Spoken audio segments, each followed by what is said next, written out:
Decíamos que íbamos a hablar con un compañero de larga trayectoria y peronista de pura cepa, cofundador de la Juventud Universitaria Peronista, que se llama nada más y nada menos que Hugo Chumbita.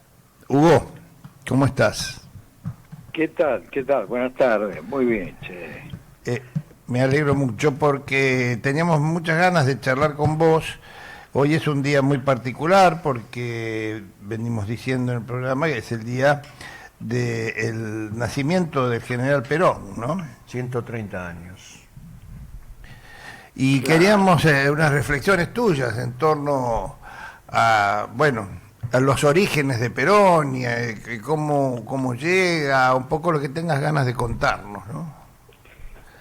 Bueno, realmente es una fecha importante para nuestra historia reciente y este aniversario nos recuerda, bueno, la falta que nos hace, ¿no? El general, el conductor. Pero con respecto a su cumpleaños, bueno, hay ciertas incertidumbres que por otra parte son comunes en la historia de nuestros grandes hombres, ¿no? Con respecto al año e incluso al día del nacimiento, hay algunas contradicciones. Yo escribí hace tiempo un libro, Hijos del País, donde hacía una especie de paralelo en las historias de San Martín, de Irigoyen y de Perón. Y en el caso de los tres hay una cantidad de discusiones y dudas con respecto a la fecha del nacimiento. Bueno, en el caso de Perón, él era en la década de 1890, ¿cierto?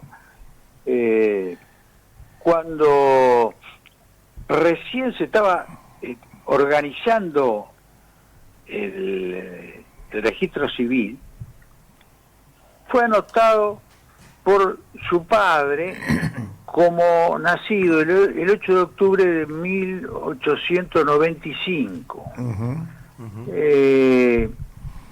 Y lo mismo, bueno, hay una partida de bautismo que hizo la madre en la parroquia de Lobos, donde también da como fecha el 8 de octubre del 95. Bueno, ese es sin duda su fecha natal legal, digamos. Pero él le comentó a su biógrafo, y esto está en algunos registros de la época, que en realidad el padre lo anotó 2 años después de haber nacido. Y la madre incluso todavía 5 años después de haber nacido lo lleva a bautizar. Esto era común en aquella época. Totalmente. En el caso de Irigoyen, incluso, bueno, su primer registro es 6 años después de haber nacido. Lo anotan, lo bautizan en el año 56 y había nacido en el 52. Bueno, y no hablemos de San Martín, porque de San Martín nunca se apareció su fe de bautismo. Y incluso hay muchas dudas sobre que realmente existiera esa partida. Bueno, pero en el caso de Perón hay algunas otras manifestaciones de él, incluso a su médico, cuando él se hace tratar en Barcelona con el doctor Puibert, y le dice, sí, doctor, yo tengo 2 años más de lo que dicen mis papeles, ¿no? Y esto nos indica además que cuando él muere tiene 80 años y no 78, Claro. según su propia confesión. La misma diferencia que figura en los papeles de Evita, porque Evita dicen que es del 17 y figura como que es del 19, ¿no? Bueno, claro, y cierto, también con los papeles de Evita, con los datos de nacimiento, hay toda otra cuestión, porque se rehicieron, ¿no es cierto?, las inscripciones en Junín, que inicialmente estaban hechas en Lobos. Bueno, en fin, siempre tenemos dificultades con la fecha de nacimiento. Por eso a veces cuando la gente, algunas incluso periodistas u opinadores dicen tendríamos que festejar el día del nacimiento y no de la muerte. Yo a veces pienso, bueno, lo que pasa es que el día de la muerte generalmente está verificado de una manera más cierta que la fecha de nacimiento. Pero, perdón, ¿no? te interrumpo. Sí. Guillermo es mi nombre. ¿Cómo estás, Hugo? Sí, ¿qué tal, Guillermo? Bien. Dos cosas. Primero, yo te digo por mis antecedentes familiares, de tanto de Italia como de España, que vienen de ahí mis ancestros. También en Europa había dificultades en esa época. La gente que vivía en zonas rurales, en zonas de montaña, eran anotados meses, años después. No, pero además se anotaban simplemente en la iglesia, no había registro civil. Claro, en algunos lugares. Cuando Claro. se perdía el libro de la iglesia, chau, no había más datos, ¿no? Yo fui a buscar la partida de nacimiento del abuelo de mi señora a Calabria, y tenían un registro, tenían un libro gigantesco así, que buscaron y lo encontraron, y era 4 años antes donde lo habían 4 años antes donde lo habían registrado, que era lo que mi abuelo le decía a su nieta, que era mi señora, ¿no? Así, y ahí lo descubrimos por esa memoria histórica, porque en realidad si íbamos con la fecha verdadera no lo encontrábamos nunca. Pero bueno, Claro. revisando eso, el tema de la madre de Perón, porque vos escribiste un libro sobre la madre de San Martín, ¿no? Y también había un rumor que la madre de Perón no era la madre que figura, era otra persona. No, el tema, digamos, en común es el caso de que doña Juana Sosa también era de origen indiano, Exacto. era de sangre Mapuche, Tehuelche. dicen. Tehuelche. Por la madre de doña Juana, que era Mercedes Toledo, a quien Perón recordaba con mucho cariño, ¿no? Su abuela ancestral, decía, y que era una mujer sabia, ¿no? Que dominaba todos los secretos de la cultura campesina de su tiempo. Bueno, doña Juana Sosa era de sangre india y su madre, Mercedes Toledo, de pura cepa mapuche, tehuelche, perdón, se había casado con José Ireneo Sosa, Claro. que era de origen santiagueño, de Guasayán, un pago también de asentamiento de poblaciones de origen indígena. Los huarpes, Nunca, ¿no? y de ahí, mira, yo nunca pude conseguir, digamos, documentación sobre esa historia de los Sosa de Guasayán. Guasayán es un pueblo que se despobló, sufrió, digamos, una dispersión, esa región.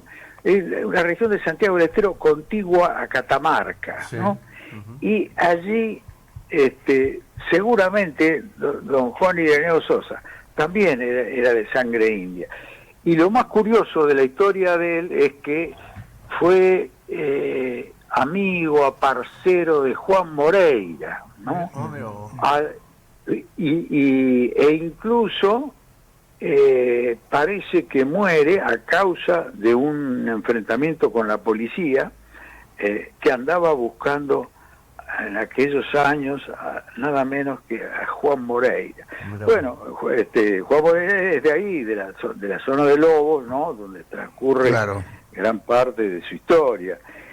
E incluso hay una anécdota muy cómica de la infancia de Perón, donde Perón encuentra en la casa de su abuela el cráneo de Juan Moreira, Apa. que había sido extraído del cementerio de Lobos y se lo habían obsequiado, digamos, al abuelo de Perón, que era médico, y los médicos en aquella época, bueno, la concepción positivista, ¿no? Estudiaban este tema de la morfología Claro. craneana de los delincuentes como causa de la criminalidad y todo. Sí, Bueno, Cualquiera que se preciara de médico tenía un cráneo arriba de su escritorio, ¿no? Sí, una cosa lombrosiana, ¿no? Del lombroso y todo eso. exacto. Viene de ahí, de toda esa concepción positivista, lombrosiana, bueno, el interés entonces del abuelo de Perón por el cráneo. Ese cráneo, ¿no es cierto? Perón jugando con la mucama de la casa en Buenos Aires, se le cae al suelo y le rompen un par de dientes. Yo lo vi ese cráneo cuando estaba exhibido en el Museo de Lobos, Ajá. de una casa, ¿no es cierto?, que se conserva como casa de Perón en Lobos y que sigue siendo museo, pero ahora ya no está, creo, ese cráneo, creo que fue enviado a otro museo. En una época estaba ahí en una vitrina y bueno, y después en las historias de este biógrafo de Perón, que era Pavón Pérez, aparece la anécdota, ¿no?, de que Hugo, Juancito le había roto los dientes. te quería preguntar una cosa. Entonces, en aquella época el ejército no era tan elitista como uno pensaba, porque para que un descendiente de pueblos originarios, se podría decir, Perón, llegara a oficial del ejército argentino, ¿no? Bueno, pero para eso hubo que disimular ese Se origen ocultó el origen. Claro, no se presentó una partida de nacimiento de él.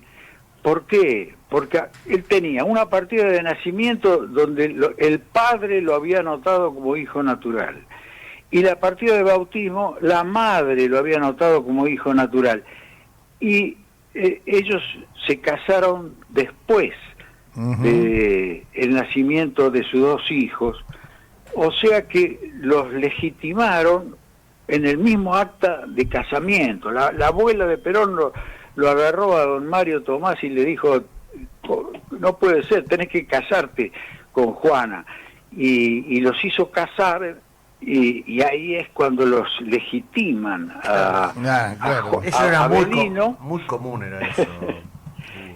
Claro, Juan Avelino, Los chicos nacían a el los hijo 6 mayor. meses del matrimonio, a los 7 meses, ¿no? Sí, cantidad de casos que hay. Y una cosa breve, lo que no sabe mucha gente, Hugo, es que cuando Perón se casa con Evita, él era viudo. Nadie sabe que Perón tuvo Sí, es verdad. bueno, nadie sabe, no, pocos saben, sobre todo ahora, ¿no? Claro. En estas épocas, que Perón había tenido un matrimonio anterior, ¿no? Sí, con Potota, su primer matrimonio, claro, con esta joven que murió muy joven, lamentablemente, ¿no? Y sí, él era de estado civil viudo, o sea que él tuvo en realidad 3 matrimonios, ¿no? Claro. Y sus... ¿Con Isabel se casó? Claro, Sí, con sí, Isabel no. se casa en España. Y las 2 primeras mujeres, bueno, desdichadamente, se dio esta circunstancia de que murieron jóvenes y no le dieron hijos. Claro. Pero parece que- no tuvo hijos. Parece que el que no podía tener hijos era él, ¿no? Se dice Porque se duda vos fíjate de ese que tema. con Isabel no Sí. sé si lo habrá intentado, pero con las otras dos parecería que sí, y sería muy raro que casualmente las dos mujeres no pudieran tener, ¿no? No sé, una cuestión de, Sí, de posibilidades, ¿no? Es posible eso, aunque yo también lo he tratado de sondear y hay versiones contradictorias. Bueno, incluso hay versiones de que Perón tuvo un hijo natural, Esa, eh, Sí, sí. en fin, Y también que Evita. todas tuvo un esas hijo. cosas son muy difíciles de sí, probar. de Vita desean que había tenido un hijo con Pedrito Cuartucci. Sí, sí, sí. Sí. Lo mismo de Vita, bueno, en fin, son Hu- esos, Hugo, es un placer revisar la historia con vos porque le das un interés que pocos le dan. En ese sentido te agradezco mucho tu participación. Pero te quiero traer a la realidad porque no podemos perder la oportunidad de preguntarte qué opinas de lo que está sucediendo hoy en la Argentina. Bueno, yo creo que estamos viviendo la exacerbación, ¿no?, del proyecto de la derecha en el mundo, que es un fenómeno demencial, ¿no?, que algunos atribuyen a una especie de epidemia mental posterior a la pandemia. ¿No será diarrea mental? Sí, sí, realmente en ningún país del mundo, sí, se dan casos monstruosos, ¿no?, como el de Israel y el de Estados Unidos con Trump y Bukele, ¿no es cierto?, en El Salvador, pero el caso de Milei, ¿no es cierto?, es el extremo, ¿no? Eso es una cosa que no tiene asidero, ¿no? Como un país con la tradición, con la cultura política que había hecho en su historia reciente, pudo caer en la trampa de este personaje. Yo creo, por suerte, que nuestro pueblo ha abierto los ojos, esa fracción, ¿no?, ese fragmento de la sociedad que se dejó engañar.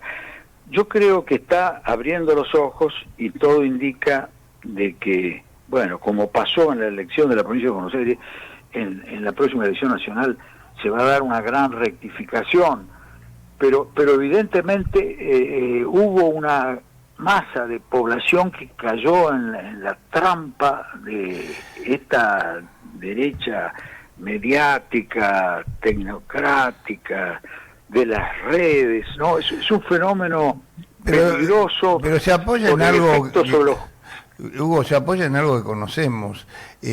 Aún el mayor triunfo del peronismo fue en el año, cuando Perón en el 73 saca el 62%, eso quiere decir que hay una base de antiperonismo que está rondando el 40% en nuestro país. Quiere decir que lo que se necesita es muy poco, una serie de desprevenidos, distraídos, que de repente voten cualquier cosa y ya se produce, ¿no? Sí, sí, sí. Hay una composición de clases y una, digamos, historia cultural en este país que hace que haya dos grandes masas, digamos, de la sociedad, peronismo y antiperonismo. Y en el medio, ¿no?, una porción de esa sociedad que oscila, Claro. y en determinado momento se inclina para un lado o para el otro, ¿no? Este es el fenómeno que vemos, bueno, a partir de la última dictadura militar, ¿no?, se da ese fenómeno. Cuando esa porción se recuesta para un sector o para otro, cambia de gobierno. Y desde entonces estamos así en esta alternancia de gobierno con virajes bruscos de un lado a otro, ¿no? A merced de ese sector que me acuerdo que Perón le llamaba los bosta de paloma, ¿eh? Ah, es cierto, sí, es verdad. Que no tienen color ni olor, no, los que no están politizados y según como viene la mano, ¿no es cierto?, se dejan llevar para un lado o para otro. Sí. Esto realmente es trágico.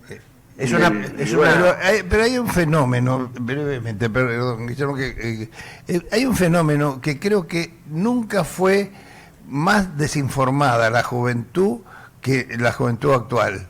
Porque creo que hay, por producto de una presión enorme del sistema a través de todo lo que se ha hecho con las redes sociales y con la desinformación y todo lo que ha hecho para embrutecer a la juventud, creo que nunca ha habido tan poca información verídica, real, de la situación política y social. Y especialmente a los jóvenes varones, a los hombres especialmente.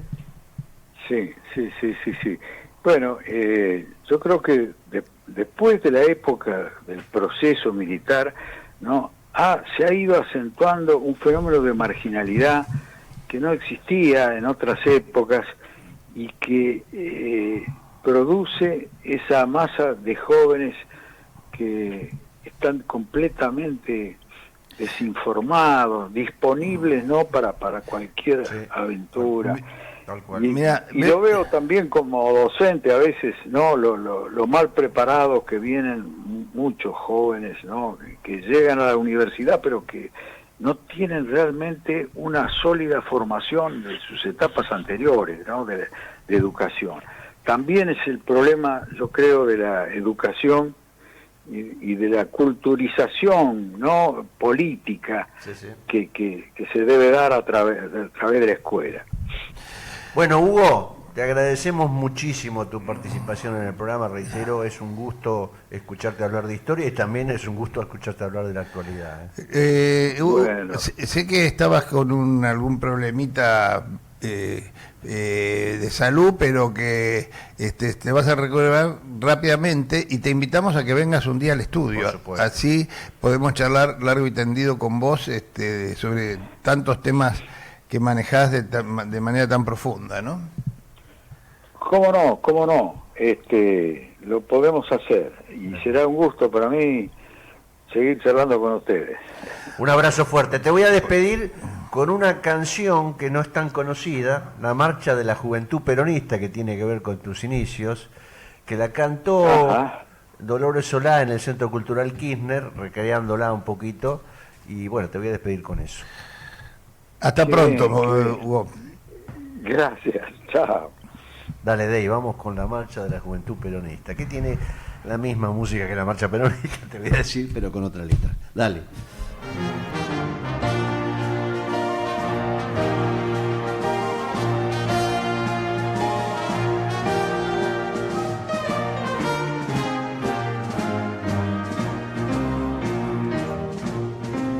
Juventud argentina peronista, firme el brazo, juremos con valor, dar la vida luchando si es preciso, por la causa del pueblo y del Perón.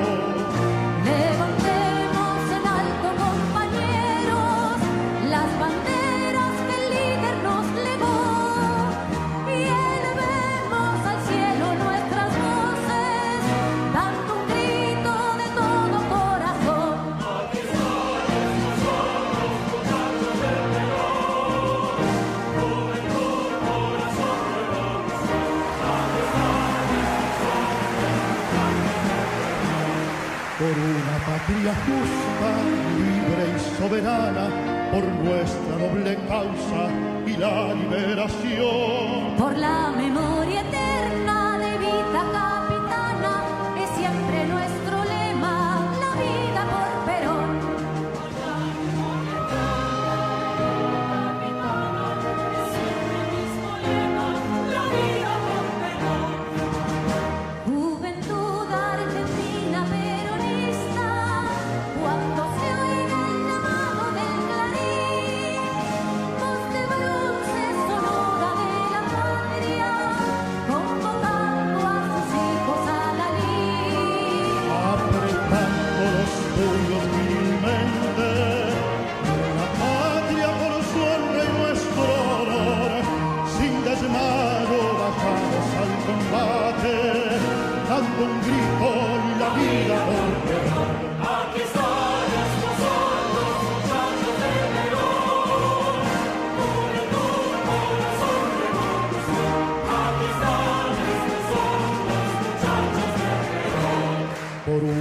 patria justa, libre y soberana, por nuestra noble causa y la liberación. Por